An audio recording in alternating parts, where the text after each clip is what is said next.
रूही के घर वापस आ जाने के बाद इशिता फैसला करती है कि रमन का घर छोड़कर हमेशा के लिए चली जाएगी, क्योंकि रमन के घर में रहने का मतलब है कि उसका तिरस्कार होना, और वो बार बार ऐसा बर्दाश्त नहीं करेगी। सीरियल ये है मोहब्बतें के अपकमिंग ट्रैक में आपको देखने को मिलने वाला है। रूही को जेल से छोड़ दिया जाता है, रूही घर वापस आ जाती है। जब आदि रूही को देखता है तो उसे देखकर खुश हो जाता है और गले से लगा लेता है। रूही बहुत ज़्यादा खुश होती है अपने घर वापस आकर। सबको घर में वो बताता है कि रूही वापस आ गई है। तभी रमन भागा भागा जाता है और रूही को गले से लगा लेता है। रूही को अपने सामने देखकर रमन के होश उड़ जाते हैं। वो बहुत ज़्यादा खुश है, पूरा परिवार बहुत खुश होता है, और जो है सभी लोग रूही को एक एक करके काफ़ी ज़्यादा जो है प्यार जताते हैं और उसे हक करते हैं। जिसके बाद जो है रमन पूछता है रूही से कि तुम घर वापस कैसे आई। तभी जो है वो बताती है कि इशी माँ की वजह से। यहाँ पर इशिता का नाम लेते ही आप देखेंगे कि अभिषेक, इशिता और सगुन की एंट्री आपको देखने को मिलेगी। जहाँ पर रमन जो है अभिषेक को बोलता है कि आज मेरी बेटी मेरे पास है तो वो तुम्हारी वजह से है, तुम्हारा बहुत बहुत धन्यवाद। तभी जो है अभिषेक बोलता है कि मेरा धन्यवाद करने की ज़रूरत नहीं है, तुम्हें अगर किसी का धन्यवाद करना है तो तुम इशिता जी का करो। इशिता और शगुन ने मिलकर प्लान बनाया था सोहेल से जो है कन्फेस करवाने का कि ये सब कुछ सोहेल ने किया हुआ है और वो अपने प्लान में कामयाब रहे। अगर इशिता जी ये फैसला नहीं करती तो आज रूही हमारे साथ नहीं होती, और ऐसे में एक बार फिर से सोहेल और निधि को जेल में जाना पड़ा, क्योंकि गुनाह तो उन्होंने ही किया था। और रूही को जो है यहाँ पर आप देख रहे हैं, जहाँ देखने को मिलेगा कि रमन इशिता से कुछ नहीं कहता है, क्योंकि उनके बीच में काफ़ी बड़ा झगड़ा हो चुका होता है। अब यहाँ पर आपको देखने को मिलेगा कि मनी और शगुन भी जो है रमन को बोलते हैं कि हाँ, ये सब कुछ इशिता की वजह से संभव हो पाया है। घर के सभी लोग इशिता की तारीफ करते हैं और उसे थैंक्स कहते हैं। जिसके बाद आपको देखने को मिलेगा कि जो है रूही जो है इशिता को गले से लगा लेती है और अपनी गलतियों की माफ़ी मांगती है कि उसने सोहेल से ऐसा रिश्ता रखा। उसे नहीं पता था कि सोहेल ऐसा है। जब इशिता ने रूही को बताया कि सोहेल उसके लिए सही नहीं है, तब उसे बात माननी चाहिए थी, लेकिन वो जो है बात को नज़रअंदाज करके सोहेल से रिश्ता रखी, जिसका ये अंजाम हुआ है।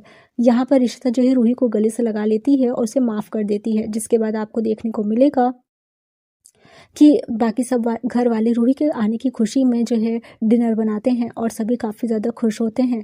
यहाँ पर अभिषेक जो होता है वो रमन से बात करता है और कहता है कि मुझे तुमसे बात करनी है रमन, इस बारे में कि तुमने रूही को रिमांड से भगाने की कोशिश की थी। रमन चुप हो जाता है और कहता है कि हाँ, मैंने कोशिश तो की थी, लेकिन ये गलत है, तुम्हें कानून को अपने हाथ में नहीं लेना चाहिए था। हालांकि हम लोगों ने सब कुछ शॉर्ट आउट कर दिया है, तुम्हें कुछ नहीं होगा, लेकिन इसका मतलब ये नहीं है कि तुम जो है इस तरह के स्टेप्स लो। यहाँ पर मनी भी जो है रमन को बोलता है कि हाँ, तुमने जो किया वो गलत था, रूही को रिमांड से भगाने की कोशिश नहीं करनी चाहिए थी।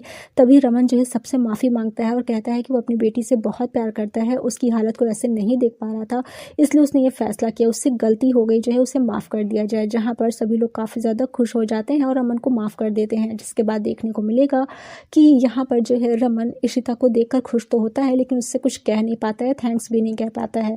जिसके बाद आपको देखने को मिलेगा कि इशिता अपना सारा सामान पैक कर लेती है और रूही और पीहू को भी अपने साथ ले लेती है और जो घर छोड़कर जाने लगती है। जिसके बाद भल्ला जी जब देखते हैं सारा सामान पैक करके इशिता घर से जा रही है, तो वो पूछते हैं कि कहीं जा रही हो क्या इशिता।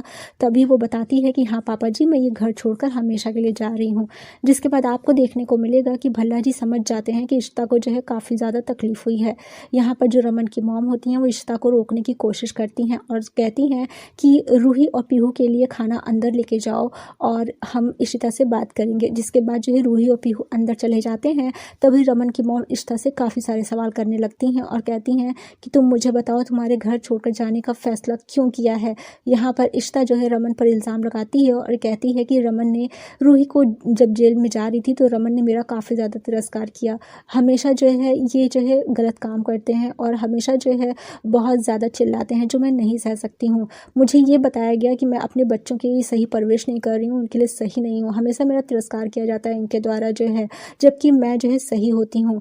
फिर भी ये मुझे नहीं समझते हैं और मैं ऐसे इंसान के साथ नहीं रह सकती जो अच्छी तरह से केसेस को हैंडल ना करे, बल्कि जो है उल्टे सीधे स्टेप्स ले। इससे मेरे बच्चों पे गलत असर होगा और मैं नहीं चाहती कि रूही और पीहू की ज़िंदगी में कुछ भी गलत हो। मेरे बच्चे अगर यहाँ रहेंगे तो सेफ़ नहीं रहेंगे, उनके रास्ते सही नहीं रहेंगे, और मैं चाहती हूँ कि मैं रूही और पीहू को अपने साथ ले जाऊँ और उन्हें अच्छी परवरिश दूँ, ना कि रमन के साथ जो है यहाँ पर जो है चिल्लाते हुए ज़िंदगी निकले। इस बात को सुनकर जो रमन की मॉम होती हैं वो इशिता से कहती हैं कि मैं मानती हूँ कि रमन का जो फैसला था रूही को लेकर जो है वो गलत था, और तुम पर जिस तरह से रमन चिल्लाया, उसे चिल्लाना नहीं चाहिए था। लेकिन जो है रमन की तरफ से मैं माफ़ी मांगती हूँ। रमन जो है रूही से बहुत प्यार करता है, इसलिए उसने ऐसा किया। इसका मतलब ये तो नहीं कि तुम घर छोड़कर चली जाओगी। तभी इशिता कहती है कि बस माँ जी मुझे माफ़ कर दीजिए, मैं और ज़्यादा नहीं सह सकती हूँ और मैं अब इस घर को छोड़ दूँगी, क्योंकि मैं यहाँ पर नहीं रह सकती, वो भी रमन के साथ। जहाँ आपको देखने को मिलेगा भल्ला जी जो है इशिता का साथ देंगे और कहेंगे कि इशिता बिल्कुल सही कह रही है। अगर आज आप उसकी जगह पर होती तो आप भी यही फैसला करती। अगर मैं भी आप पे चिल्लाता तो आप भी यही फैसला करती। रमन के जो तौर तरीके हैं बहुत गलत हैं। रमन हर बात पर जो है एक्स्ट्रा रिएक्ट करता है और जो है उल्टे सीधे स्टेप्स लेता है। इससे आज उसने रूही को रिमांड से भगाने की कोशिश की थी, इसका अंजाम बहुत गलत हो सकता था। इसके बाद जो है रूही पे कई सारे इल्ज़ाम्स लगाए जा सकते थे, कई सारे एलिगेशंस लग सकते थे, उसकी ज़िंदगी ख़राब हो सकती थी। लेकिन रमन को कुछ समझ में नहीं आता है और वो कभी भी किसी चीज़ को नॉर्मल तरीके से शॉर्ट आउट नहीं करता है, बल्कि चीज़ों को काफ़ी ज़्यादा बढ़ा देता है। रमन सब कुछ सुन रहा होता है लेकिन यहाँ पर चुप रहता है। जिसके बाद आपको देखने को मिलेगा कि भल्ला जी कहते हैं कि इशिता कहती है कि मेरी माँ होने की जो बात है, जो मेरे अंदर ममता है, उसे यहाँ कोई नहीं समझेगा, मेरा यहाँ से चले जाना ही सही है। तभी भल्ला जी कहते हैं कि नहीं इशिता, तुम सही कह रही हो, तुम रमन को लेकर जो कुछ भी कह रही हो वो सही कह रही हो। ये जो है तुम्हारे लिए बिल्कुल सही नहीं है और ये हर बात पर जिस तरह का रिएक्शन देता है वो मुझे भी पसंद नहीं है। मुझे पता है कि तुम सही हो, तुमने रूही के लिए जो कुछ भी किया, आज रूही तुम्हारी वजह से जो है जेल से बाहर है, तुम्हारे फैसले सही हैं। यहाँ पर जो है अगर तुमने फैसला किया है कि तुम घर छोड़कर जाओगी तो मैं भी एक फ़ैसला करता हूँ कि मैं भी तुम्हारे साथ जो है इस घर को छोड़कर हमेशा के लिए चला जाऊँगा। ये बात सुनकर रमन की मॉम काफ़ी ज़्यादा अब इशिता पर गुस्सा हो जाती हैं और कहती हैं कि वाह वाह, तुमने मेरे घर के सभी मेंबर्स को अपने साइड पर कर लिया, ये तुमने अच्छा नहीं किया है इशिता। यहाँ पर इशिता काफ़ी ज़्यादा रोती है और कहती है कि मैंने ऐसा क्या किया है। यहाँ पर आपको देखने को मिलेगा कि भल्ला जी जो है तैयार हो जाते हैं, अपना सामान पैक करते हैं इशिता के साथ हमेशा के लिए घर छोड़ देने के लिए। अब आपको देखने को मिलेगा कि रोमी भी पीछे से कहता हुआ नजर आता है कि अगर इशिता भाभी इस घर में नहीं रहेंगी तो मैं भी इस घर में नहीं रहूँगा, उनके साथ जाऊँगा। जहाँ आपको देखने को मिलने वाला है कि अब जो है रोमी, इशिता, रूही और पीहू और भल्ला जी घर को छोड़ते हुए नजर आएंगे। जिसके बाद रमन की जो मॉम है वो काफ़ी ज़्यादा इशिता पर नाराज़ होंगी और कहती हुई नजर आएंगी कि तुमने घर को तोड़ दिया है। इशिता बेचारी चुप रहेगी, कुछ नहीं कहेगी और रमन भी इशिता से कुछ नहीं कर पाएगा। लेकिन रमन जो है वो इशिता से बहुत ज़्यादा प्यार करता है। अब ऐसे में देखना इंटरेस्टिंग होगा कि वो अपनी प्यारी इशिता को कैसे घर वापस लेकर आता है।